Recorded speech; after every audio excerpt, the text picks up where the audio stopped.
Hindi po talaga madaling tumayo sa talampakan ng mga aktor. Iba-iba po ng proseso, iba-iba ng pagkakaintindi kung paano ginagawa yung isang proyekto.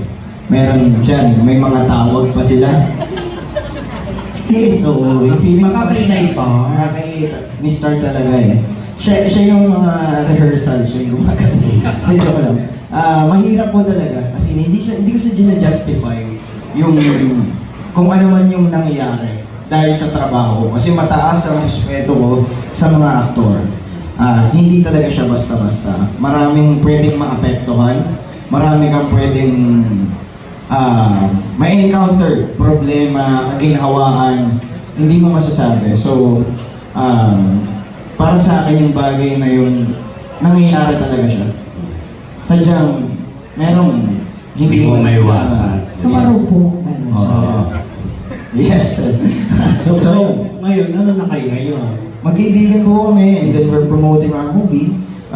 Magkatrabaho po kami. And, yun po, palagay. Baka mas lalo kasi hindi na klaro, hindi po sila naging sila.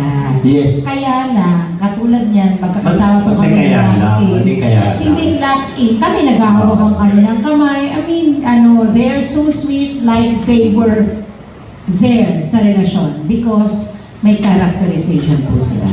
As an actor, it's a must. Yun lang po. I-share ko lang po yung process na nangyari para lang po aware kayo. Before po yung call time ko, lagi po ako nagigising ng umaga.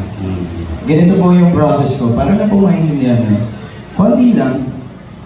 Gising po ako na 6 a.m. call time namin, gising ako ng 4 a.m. Nung lock-in kami, nag-workout ako. After ko, mag-ensayo, nagbasa ako ng script. After ko, pupunta na ako sa makeup room. Wala pa yung call ko, kakain ako doon, hinahantay ko si Kira, and then I memorized her face. Even her voice, the way he talks, the way he laughed, the way she laughed, sorry. Totoo yun. Ginawa ko yun, proseso na yun, para mas ma-invite ko yung... Ma-internalize. Yes, ma-invite ko yung character and mas makabisado ko siya bilang katrabaho.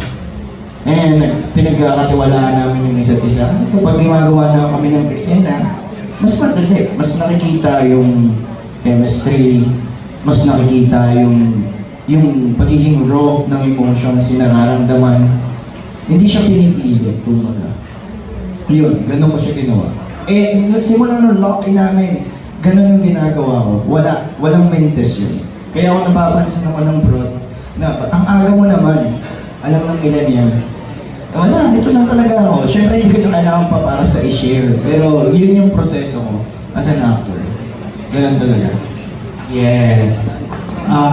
So, single pa kayo talaga?